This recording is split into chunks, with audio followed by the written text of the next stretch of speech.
Assalamu alaikum wa rahmatullahi wa barakatuh. Peace be upon you all and welcome to the channel. In this video series we will cover the Java programming language. I could possibly start other tutorial series for other programming languages. It honestly depends on my availability. It is one of the reasons why I took a while to produce or create another video after such a long hiatus. So hopefully I am able to continue this series with through Java and possibly C and other programming languages. We will see what happens in the future.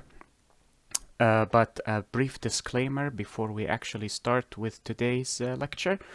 I consider myself a beginner at Java. I am currently learning Java. I have not worked in the field of programming before. My background is a scientific background, so the computational field is new for me. So I apologize in advance if I make any mistakes in the video. If I do, please correct me so that we can all learn, including myself. And as the adage states, God have mercy on those who gift my flaws to me. And as one of the great Islamic scholars once said, Imam al-Shafi'i, he said that I deeply enjoy being incorrect in a debate, because then I learn.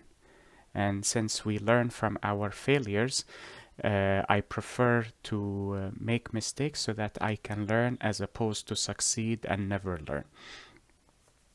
With that said, بسم الله الرحمن الرحيم الحمد لله رب العالمين والصلاة والسلام على أشرف الأنبياء والمرسلين سيدنا محمد وعلى آله وصحبه ومن تبعهم بإحسان إلى يوم الدين وارض اللهم عنا معهم أجمعين اللهم آمين. We start in the name of God, the most merciful in this life and in the hereafter. And we praise our beloved Prophet Muhammad sallallahu alaihi wasallam, peace be upon him, and we hope that we can follow in his footsteps and the footsteps of his companions. Amen. So before we start with Java, I would like to give a brief background introduction into programming languages before we actually start with Java. And I believe this tutorial may be slightly eccentric as opposed to other programming languages, where the first video in this series will cover theoretical portions of programming as opposed to starting the series with actual coding. I thought this would be best to provide a solid foundation or understanding of programming before we actually start coding. So if you do not wish to watch this video, feel free to skip to the second one that I will hopefully upload soon, inshallah and God willing, possibly by the end of the week, because I have certain indispositions throughout the week. So feel free to skip this if you are disinterested in learning about the theoretical portions of programming. I thought it would be a good introduction before we start coding. I also would like to mention that this lecture may be slightly slow in terms of pace, mainly because recently I have been teaching on Paint and I found it to be more graphically appeasing because of the functionalities regarding graphics. So I may take a while to actually draw branches and trees for pictorial representation, so I apologize for that in advance. I lack the resources that other YouTube content creators have with regards to video editing and graphical representation, but I try my best with the resources that I have, which is what is expected from any person. You are expected to put in the effort. You are not expected to control the outcome. Okay, so let us begin with programming languages. Programming languages are a set of languages that allow you to create programs and applications, whether they are web-based applications or mobile-based applications on phones, for example, or even on computers, such as video games. They are created through programming languages. And there are mainly two types of programming languages. So I will start with the tree here. I'm pretty certain one of my colleagues, if he is watching this video, will be laughing right about now, saying it is not perfect. Now, the two programming languages, the main categories that we have are interpreted languages and compiled languages. We will not cover interpreted languages in this series because we will be covering Java. Java is a compiled language. If I am destined to create a video series pertaining to web programming, we can cover interpreted languages then. For example, JavaScript is an interpreted programming language. It is not a compiled programming language. The differences between both interpreted and compiled languages lie within certain programs they have. With interpreters, they have, with interpreted programming language, they have a program known as the interpreter. I think it is with an E, yeah. I apologize, English is not my first language. And with compiled languages, they have a program known as the compiler. Well, technically, they do have an interpreter as well, but we will cover that in a bit. So for this tutorial series, we will be covering or focusing on compiled programming languages, but to be more precise, we will be covering Java. I should also note, I forgot to mention this in the disclaimer earlier, but the purpose of this series is to try and provide the viewer with enough knowledge to avoid having the viewer resort to paying an exorbitant amount of money on books and online video tutorials.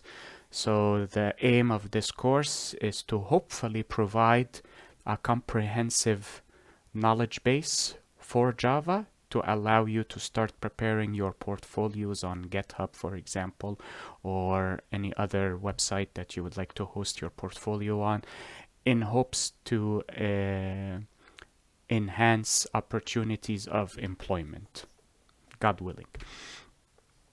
So let us start with compiled programming languages. So we will delete this, and this is what I meant by the pace of the lecture.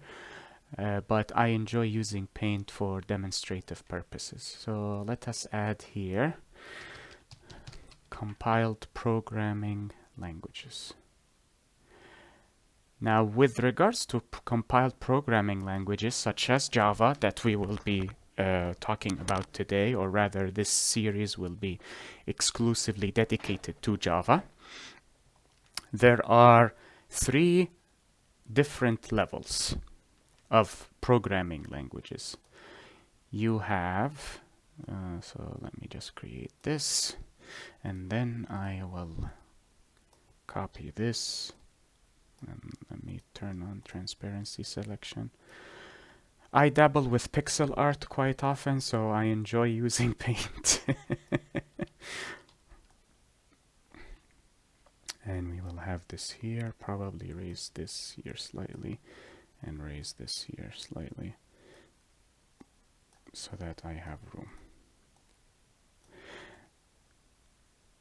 So the different levels of programming languages are as follows. We have high level programming languages, middle level, or if you'd like to refer to them as intermediate level, though from my understanding intermediate level languages are here. But I prefer to call them low-level languages, and you will see why in just a moment. And finally, we have machine level or machine language. So these are the 4 levels of programming languages. You have high-level programming languages, middle level, low level, and finally machine language, also known as machine code. Now, what is entailed in a high-level language, or what comprises a high-level language, or what differentiates a high level from a middle level from a low-level language? Your device or your computer cannot understand English. When we type code, our code is referred to as human readable code, which means that humans can read it. They may not understand it, but they can read it because it is written in English. And since English is the lingua franca, it is quite understandable in many countries. However, the machine, so this is understandable by the user or the developer or the creator or the programmer. However, your machine or the computer cannot understand English. It understands machine code or binary code. Now, this lecture or this tutorial series will not cover binary, but I intend on creating a short tutorial series regarding different numerical systems, inshallah and God willing, including hexadecimal, decimal, octal, and binary numbers, and how to convert from one system to the other. Hopefully, if I have enough time. I have familial obligations, so I do not have enough or ample time to create content as fast as I would like, unfortunately, especially with also employment commitments. I am readily unavailable. So binary, for those who are unfamiliar with binary, binary code involves the zeros and ones. You could have possibly learned about them in physics if you studied logic gates. 0 is false or off, and 1 is true or on. And the reason it is called binary is because you only have 2 choices, either on or off. That is what is understood by the computer or by the processor or by the CPU. Now the problem is the language that we write in is human readable because we do not understand binary. We understand written languages or spoken languages, English, Arabic, not French, Spanish, or maybe not Spanish either, Latin. So we write our code in the human readable format, but the computer cannot understand human readable. It needs the machine, it needs to read the code in its native tongue, which is binary or machine code. So we need to bridge this gap. We need to translate the human readable code into machine code. The program that is responsible for this translation is the compiler. That is why these languages are known as compiled programming languages, because the compiler takes the human readable code, translates it into machine code. Though with Java, there is an extra step that we will discuss regarding the Java Virtual Machine or JVM. But traditionally, this is what is required when you are coding. This translation from human readable code from English to zeros and ones or into binary. And the program responsible for this conversion is known as a compiler. So the aim is to translate this code or this code or this code, depending on which language you are using, into the machine language.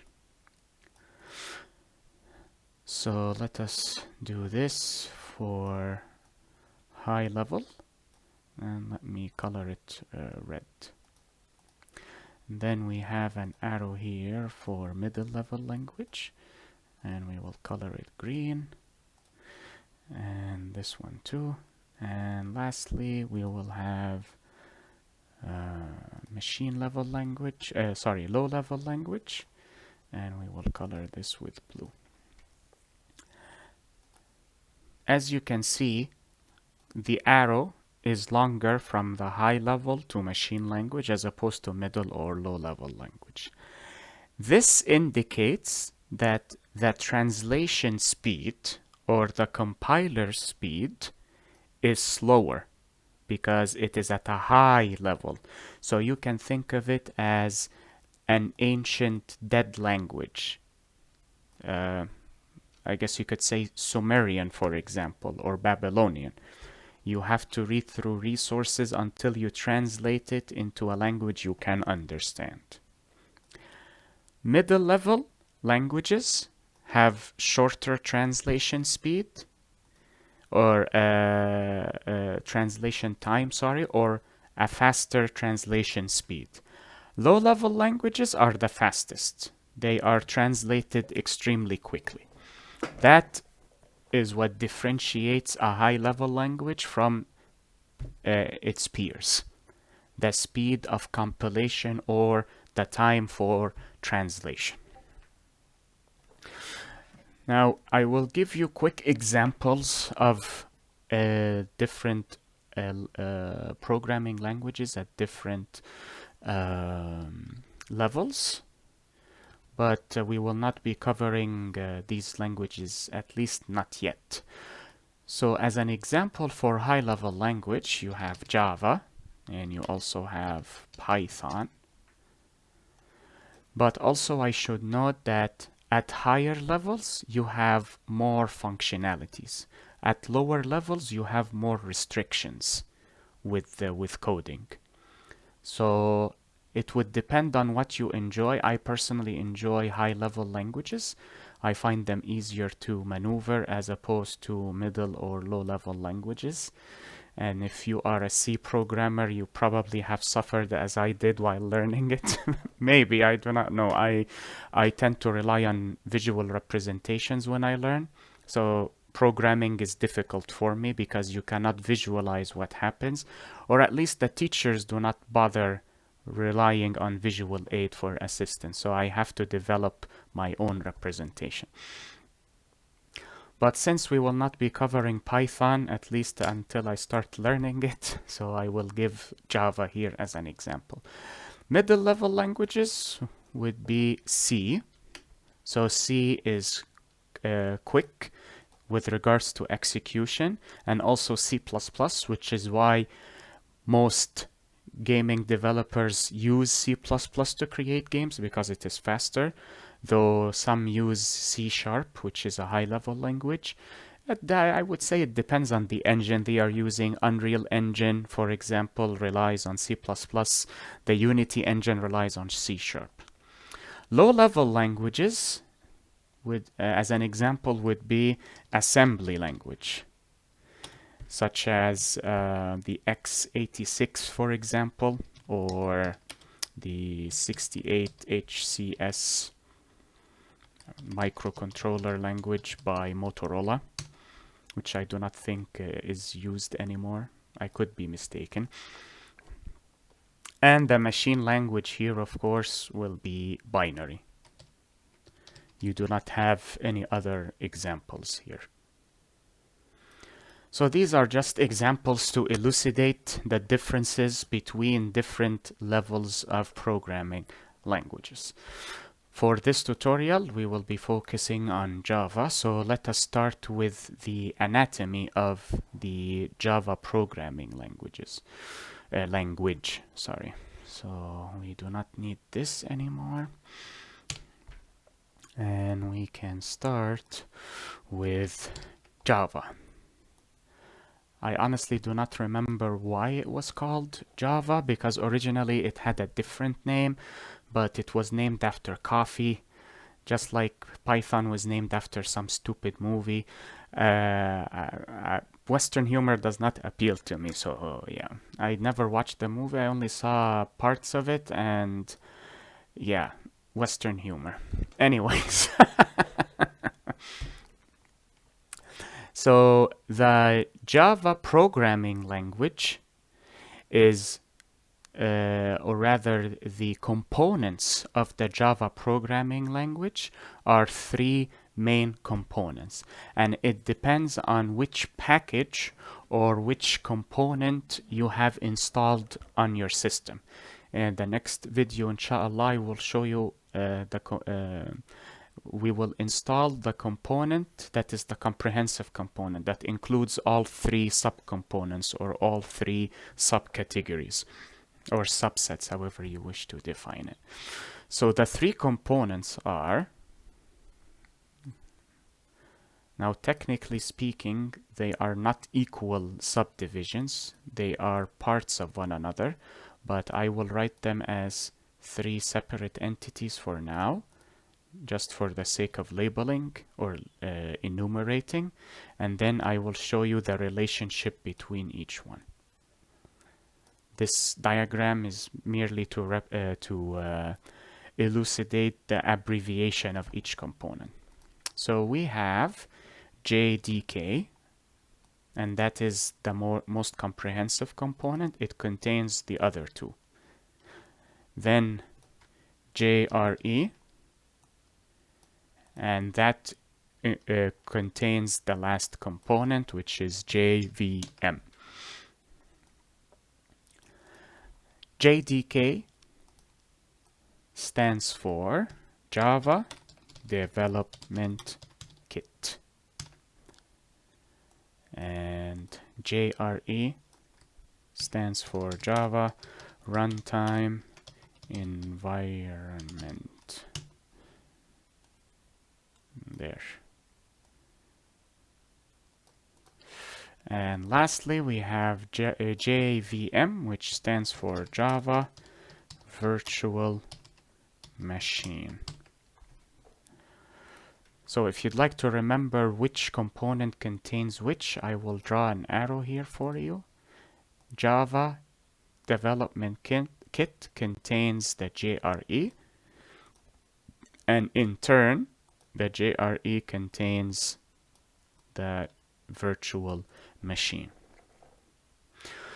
Now I will delete this, and we can see a more accurate representation of the components. So I will use black here for the main set. So this box or this square, I believe it is a square, I do not think it's a rectangle. This square represents the JDK, or Java Development Kit. So this is the most comprehensive component. It includes everything. Now this Java Development Kit, as we mentioned earlier, contains the Java runtime environment.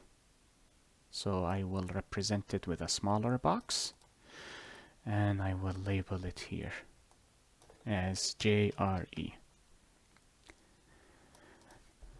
And the JRE contains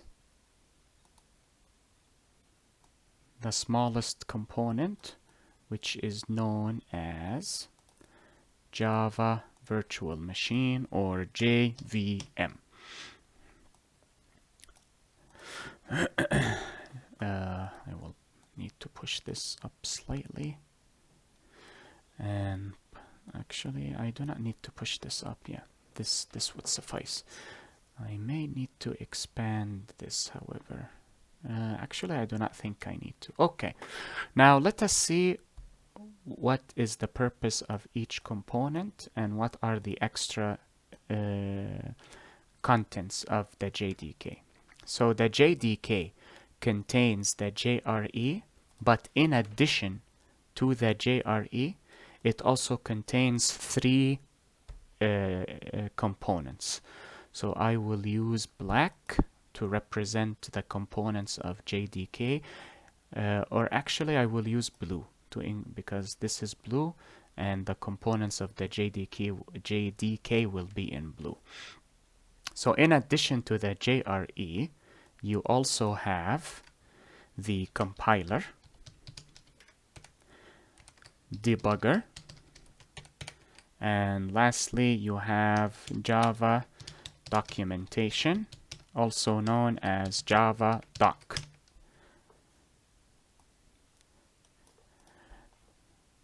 So this component plus these three comprise the Java development kit.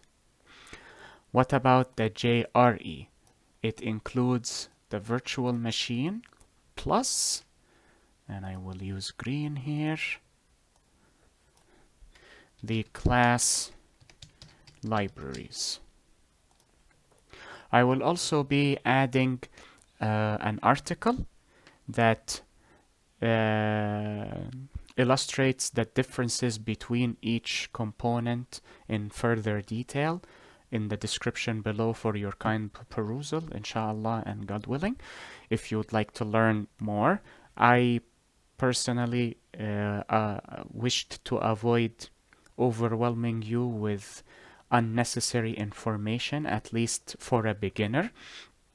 But I will leave it for you in case you would like to expand your knowledge either now or later on.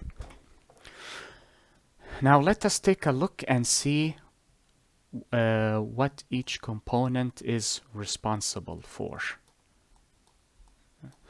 Okay, the JDK as a whole is necessary for, and I will use the same color, as the name suggests, it is required if you would like to develop Java programs.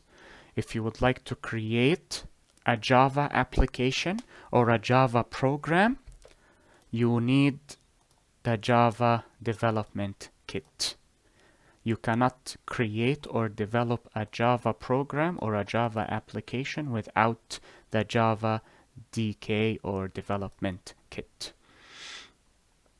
However, if you have a Java application that has already been created or developed either by you or by someone else on a different machine, and you simply wish to execute the program or run the program to test it or to see it, you do not need the development kit if you will solely run or execute Java programs. And you need which package or which component to run from the name run, runtime. So you need the Java runtime environment. Now let me just push this upwards slightly so I can draw an arrow. You need the Java runtime environment if you would like to run Java programs. Run or execute, both are used interchangeably. Java programs. Let me just push this a bit. There. Okay. So maybe I can do it here then. And I will flip the arrow like so. Or actually, I will just shrink the arrow in that case. Yeah. So if you have a Java program, a Java code that has already been developed, so you skipped this part, you simply need to run it for testing purposes Or if you'd like to see what is within the code, you simply need to install the Java runtime environment by itself. I would personally recommend the JDK because it includes the JRE as well. Oh, actually, I forgot to add one more component here. I apologize, but I am thankful I managed to remember. The second component here is the interpreter. Interpreter. Do not worry, we will discuss the details of each component in a bit. Finally, we have the JVM, or Java Virtual Machine. I'll probably have to drag this a bit here for the arrow. Now, what does the Java Virtual Machine do? Or what is it responsible for? It is responsible for byte code. It executes byte code. We will discuss byte code in just a moment when we start tackling interpreters, or the difference between an interpreter and a compiler. I will actually write it here.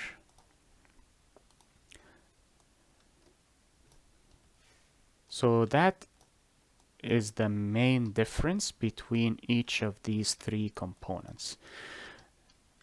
The Java development kit contains all of them. The JRE contains the Java virtual machine. Now let us take a look at these additional components within each realm or each domain. So I will possibly write the compiler and debugger here, or you know what, I will just resort to my tree diagram. I enjoy drawing the tree diagram. So we will start with the JDK. Okay, I'll go with black. There. And there. That is the JRE. Compiler. Debugger. And the Java doc or Java documentation. There. Okay, so we spoke of the JRE. Now let us see what the compiler does, what the debugger does, and of course we will cover the compiler and the debugger once we start coding as well. And Java doc. So as we mentioned earlier, the JRE is responsible for running or executing Java programs. It does not develop. So you cannot write a Java program using the JRE. You must use the JDK. What does the compiler do in the JDK? The compiler, as we mentioned earlier, translates the human readable code, also known as source code, not the Jake Gyllenhaal movie.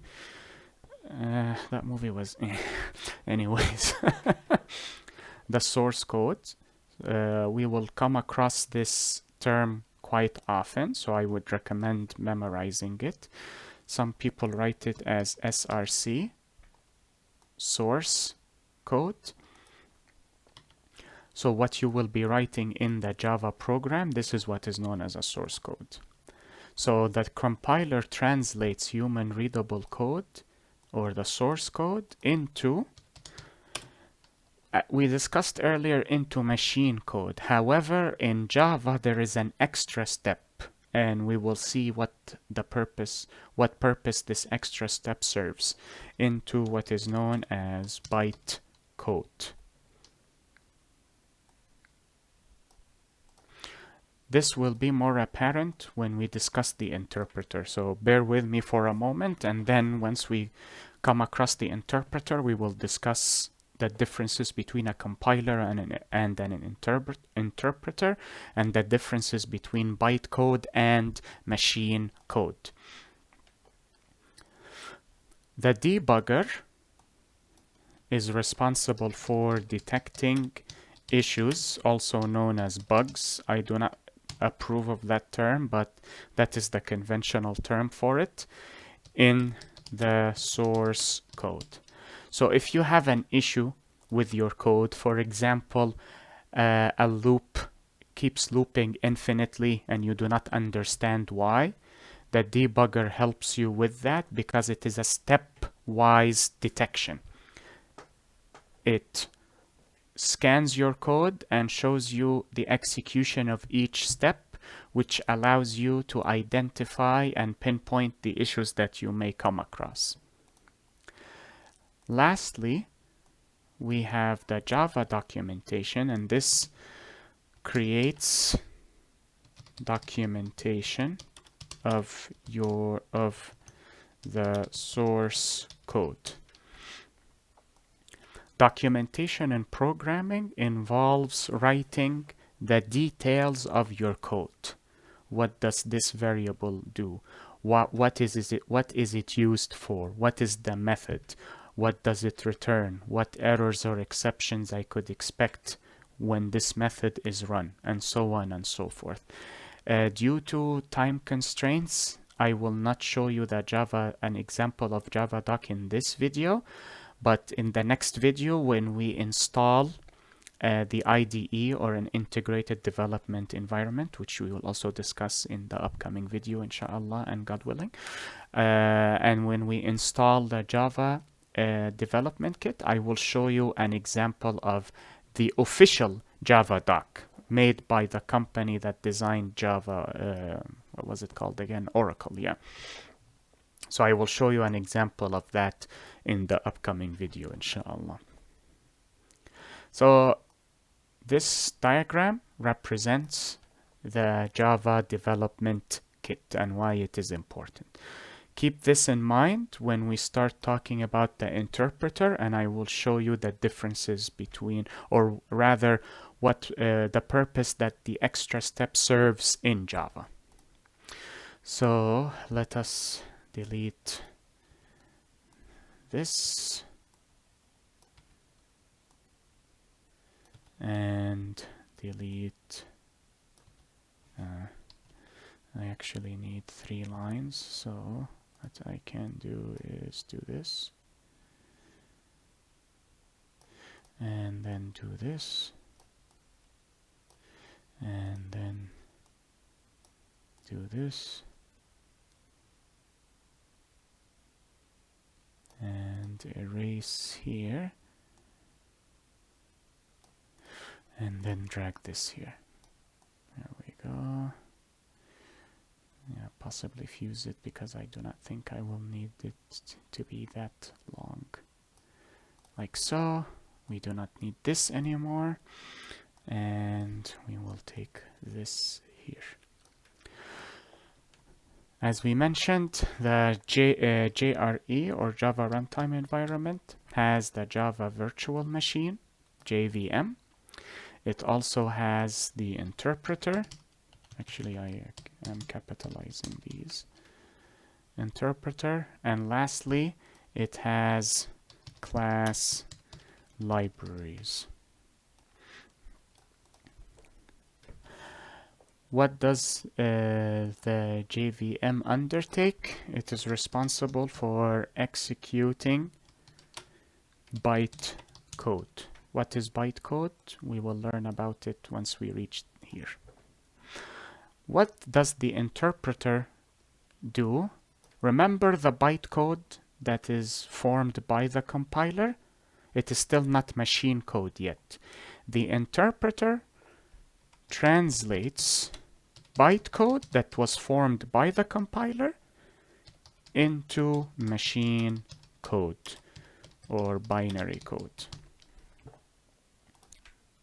So here is a diagram that will hopefully illustrate the translation process in Java. I am uncertain if this process is available in other languages such as C Sharp or Python. It may be, I do not know. And I know in the West, the words I do not know are frowned upon for some reason. Because it does not show knowledge, I believe, or it does not show self-confidence. I believe it is the person who says I do not know is the one who is confident, because he wishes to learn more, and by revealing his lack of knowledge, he is showing his interest in learning. But we can discuss that in my Truth of Psychology video that I will upload fairly soon, God willing. Okay, so let us have a diagram here with bright colors, because my mother enjoys it when I use colors for representation. So we have this, we have this, and we have this. So we have 3 steps. This one is the source code that you will create soon, God willing. Then here we have the bytecode, and here we have the machine code.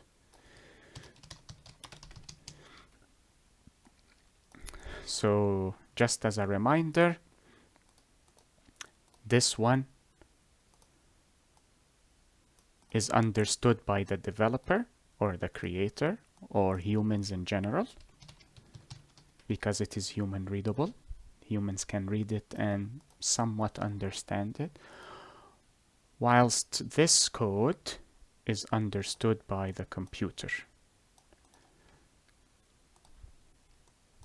Computer or machine or CPU or processor, however you wish to label it.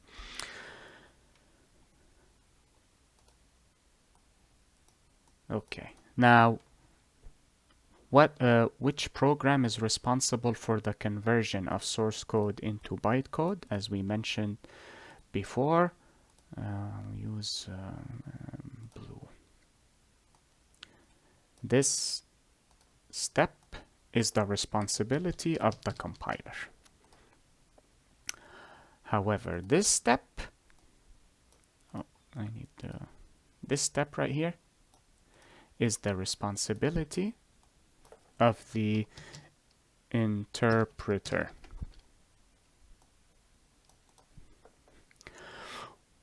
What is the purpose of this intermediate step? What is the purpose of this intermediary, the bytecode? Because there are different operating systems, such as Windows, Macintosh, and Linux. I do not know if they developed any other operating systems. Quite frankly, I do not care. I am comfortable with using Windows. Because there are different operating systems and different processors or different architectures for processors, writing code on one processor may not be understood by another processor. For example, if I write my source code on Windows and I wish to send it to my colleague who uses Linux or uses Macintosh, for example, there will be incompatibilities because I wrote my code in Windows and his Linux environment will be different. So to aid in this endeavor, the Java program must be portable, which means it must be handled or executed or processed across various operating systems. Which step here or which form of code enables Java to be portable? It is this intermediary here, bytecode. Instead of sending my colleague my source code or machine code, because as we mentioned, the architecture is different. So the Linux machine does not understand the Windows machine, as an example. I send my colleague the bytecode. because my machine can understand bytecode through the interpreter, and his machine can understand bytecode through his interpreter. So the bytecode is the lingua franca of computers or machines. Or if you play Dungeons and Dragons or any form of tabletop role-playing game, this is common, the language common, which is a ridiculous name for a language, but I did not design the game. So the bytecode allows Java to be portable.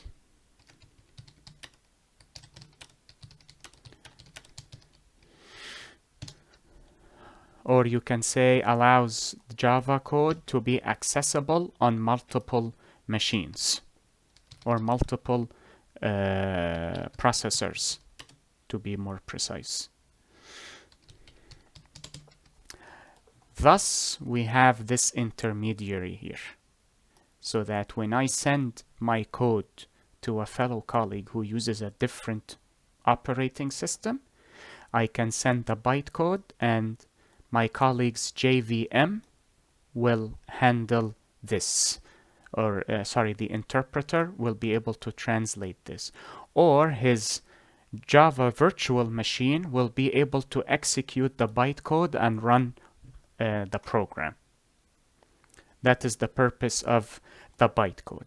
However, you do not truly need to know much about the bytecode unless you are thinking of portability.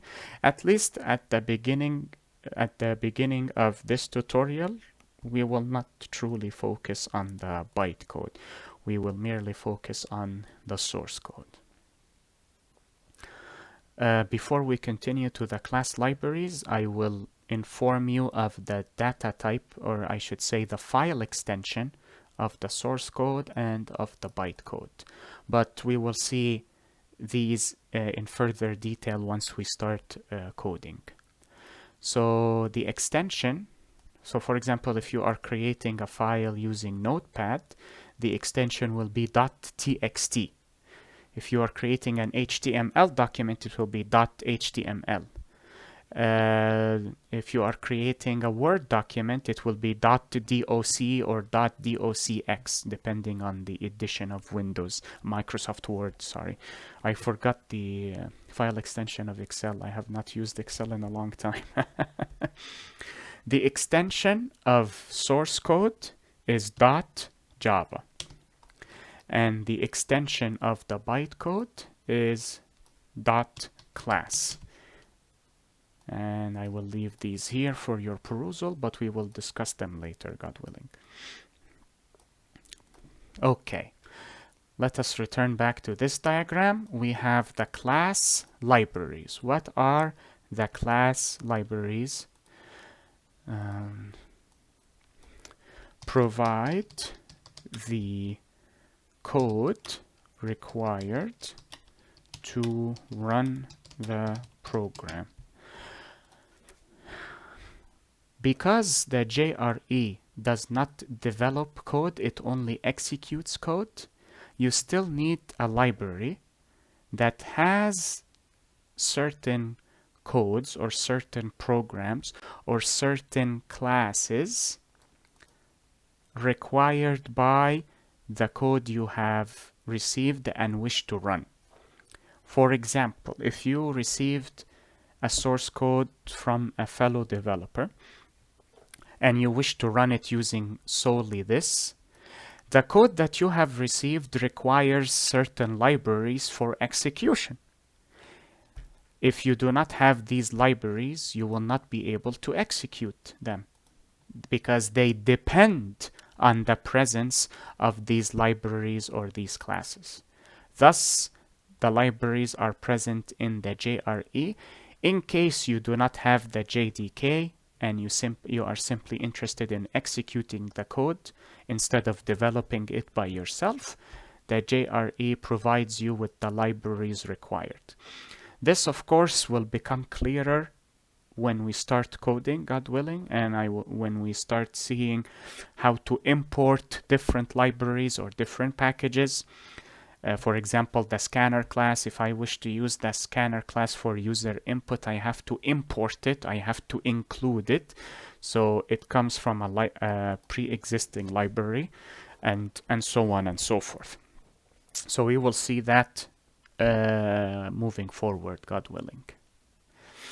And that is it with regards to the components of the Java programming language. Now, before we end today's lecture, we will discuss certain terminologies that we will come across throughout our journey in Java.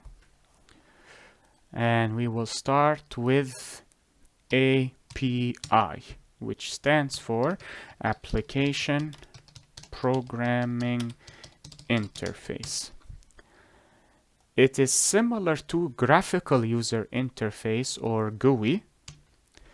However, GUI is used for consumers who use the program but do not develop the program. API is used by the developers to assist in their coding or assist in the development process. So APIs are, let me write the definition in a different color.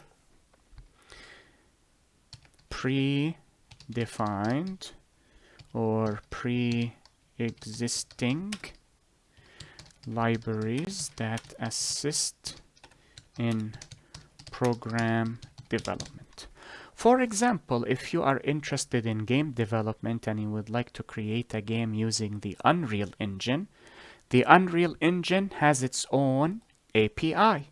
It has its own classes, its own libraries, its own packages, its own methods to assist you in the development process. So you do not have to create anything from nothingness. You have a pre-existing library.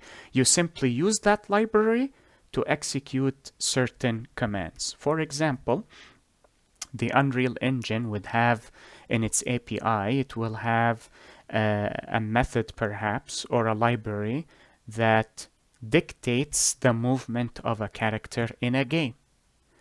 How you define the movement is left to you as a developer, but you do not have to define it from nothingness. It is already defined for you. You simply modify how movement is determined in the engine, just as an example of the usage of an API. So what we will be using throughout this course, God willing, will be the Java API, the official library provided by Oracle, the API for Java. So for example, if I wish to display information on the screen, there is a method I use that is called, of course we will cover this in detail inshallah and God willing later on, system.out.println. I do not need to define this method. It is already predefined. It is pre-existing already in the Java API. So it eases the process of development. Instead of forcing me to create this method by myself and then use it, I simply use it. That is the beauty of API. Of course, if you wish to be an API developer, God be with you. I can imagine how challenging it would be, at least from my modest perspective. Now, these APIs contain a collection of libraries, also known as packages. These libraries or packages are collections. They contain various amounts of code or programs. Each library is designed for a particular purpose. For example, there in the Java API, there is a package or a library known as util, which is shortened for utilities. And as the name suggests, it contains code that aids in utilities. If you would like to utilize certain aspects of Java, you will find it in the utilities library. The best example for this would be the scanner class. If you would like to accept user input for later manipulation, you use the Java utility library or utility package. What you use normally in Java is the basic library. If you would like to use other libraries or other packages, you have to import them. So the Java API as a whole is composed of multiple libraries or multiple packages. Each library or each package, let us use the library analogy. Each library has a collection of books in reality, but in programming languages, the books are not called books. They are referred to as classes. Hence why we used class libraries earlier. Think of the classes as the books within the library. Each book contains information or sets of instructions to build or create a particular object or a particular matter for a particular reason. These books are known as classes. Each book harbors multiple pages. Books are a collection of pages. These pages are known as, where is it? Variables and methods. The variables are, as the name suggests, they are variables similar to what you have learned in algebra, in mathematics. Variables are certain entities that have changeable values. Hence, because their values are varied, hence the term variable, as opposed to constants, which we will also cover soon, inshallah, and God willing. Whereas methods are functions.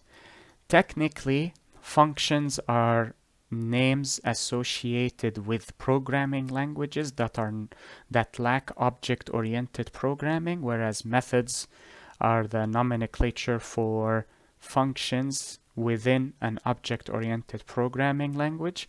Personally, I do not care about the differences. I sometimes label functions as methods and methods as functions, because even though certain languages lack object-oriented capabilities, they do have object-oriented functionality, such as PHP, for example. But that is a tale for another time. These methods, as the name suggests, contain instructions to execute a particular or undertake a particular task. Hence the term method, because they are part of the methodology.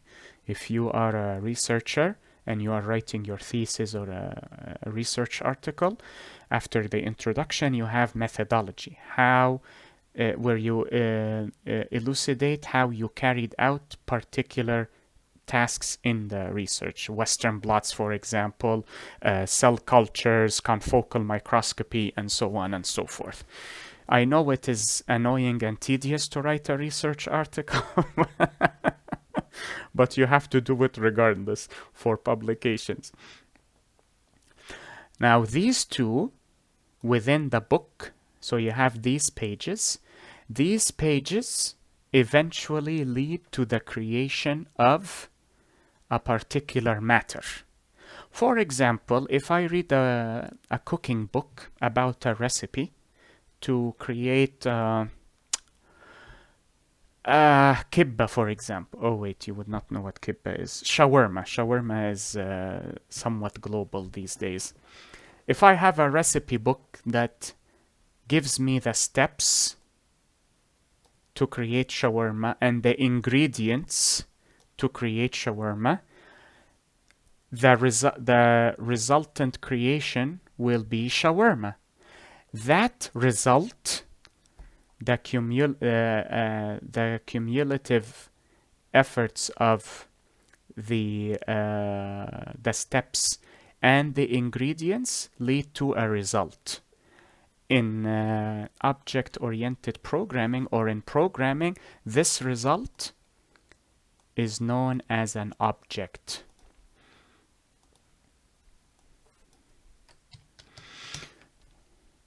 Actually, I will use a different arrow because objects are not collections as these.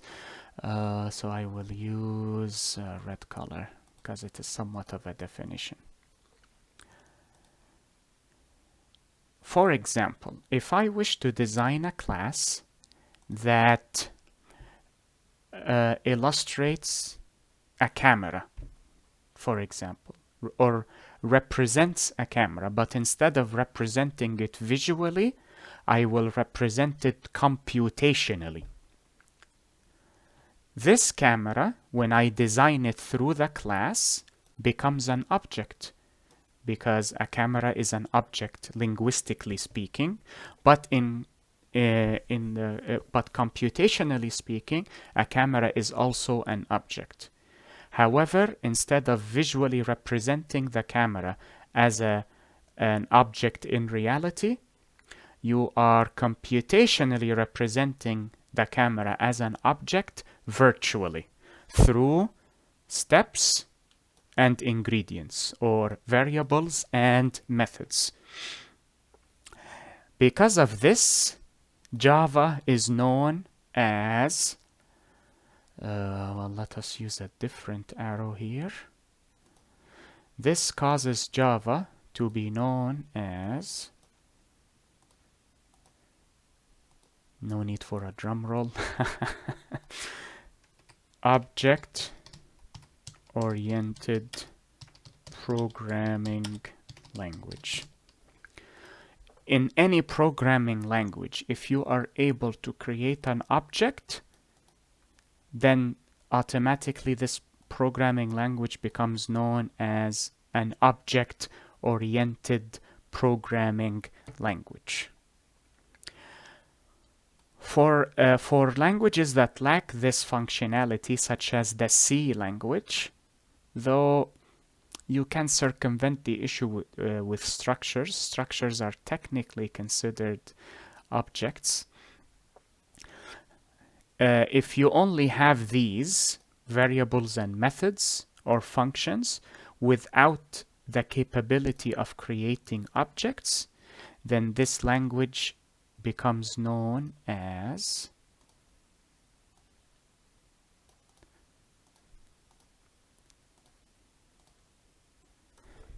procedural programming language. And as you can see from this diagram, Java is both a procedural programming language, so you do not need to create an object if you do not want to, and an object-oriented programming language if you would like to create objects using Java.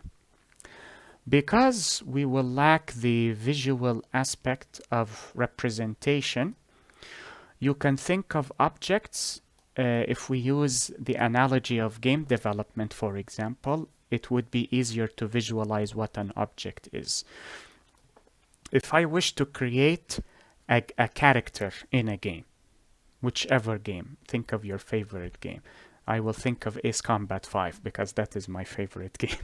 I know it has issues, but I enjoy aerial combat, and it has a decent story to a degree, though it is ruined by its English localization. I know. I'm not saying it is an amazing game. I simply enjoy it. If I wish to design an airplane or a fighter jet in that game, I have to create a jet object. How will I create a jet object? Through steps and ingredients. I will designate the ingredients of a fighter jet, landing gear, wings, cockpit, a fighter, or the pilot, I should say, engine. I believe they are called thrusters. Then I will implement the steps. Takeoff, landing, firing missiles, firing, I do not know what the militaristic term for it is, the gun at the front or the bow of the aircraft. How to fire, when to fire, how to initiate landing, how to initiate takeoff. These are all steps or tasks or methods. Once I have these completed, I can then load my object into the game. I can load a Mistral, Rafale, MiG, F-16s, what were they called? VTOLs, F-25, or was it F-35? I do not remember. The vertical takeoff and landing aircrafts, AWACS, which I can rename the object as I see fit. That is an example of object-oriented programming. But of course, Java is a bit annoying if you wish to create games with it, at least in my humble opinion, that is. That is it with regards to the introduction to Java. In the next video, inshallah and God willing, which will hopefully be soon, we will start with the installation of the JDK. I will show you where to install it, from where to install it, I should say, and also where to download what is known as an IDE, and we will talk in detail about IDE later on, God willing, and then we will start our journey from there. So I believe this lecture may be the only lecture that has a theoretical portion. The other lectures may have a theoretical portion, but they will also have a practical portion. If not, they will simply be a practical session as opposed to a combination of practice and theory.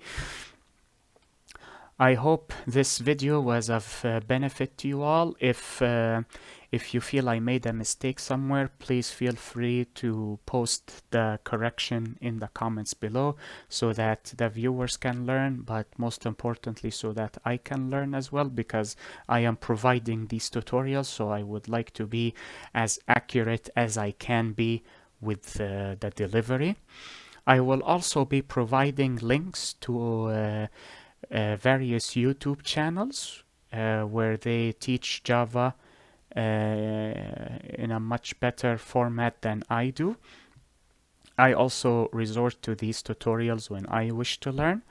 However, one of these tutorials will be in Arabic. For the non-Arabic speakers, you do not need to understand the Arabic language to understand the implementation, because the instructor, Dr. Muhammad, he is an amazing teacher, by the way. Though he speaks in Arabic, but the implementation is in English, because we are using because we use English as the lingua franca for source code writing.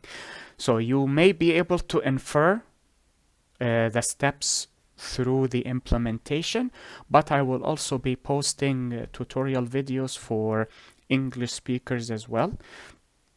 Though for any conservative audience, the humor may be somewhat tasteless to some degree, but I do not believe it reached a point where it was inappropriate. I know there are content creators who resort to inappropriate humor or simply resort to inconsiderate and ignoble attempts to dishonor or defame or insult someone through the videos. I do not approve of that, and thus I will not even mention the name of the channel to avoid attributing any popularity or fame to it. So I will be posting these tutorial series in the description below as well, God willing. I will also be providing the article that I mentioned earlier, as well as pictures that represent Java development kits, Java runtime environments, and Java virtual machines as well for your kind perusal. And I hope that this video was helpful or beneficial to you. Enjoy the rest of your day, be safe and take care, and I will see you soon inshallah. Assalamu alaikum wa rahmatullahi wa barakatuh. Peace be upon you all.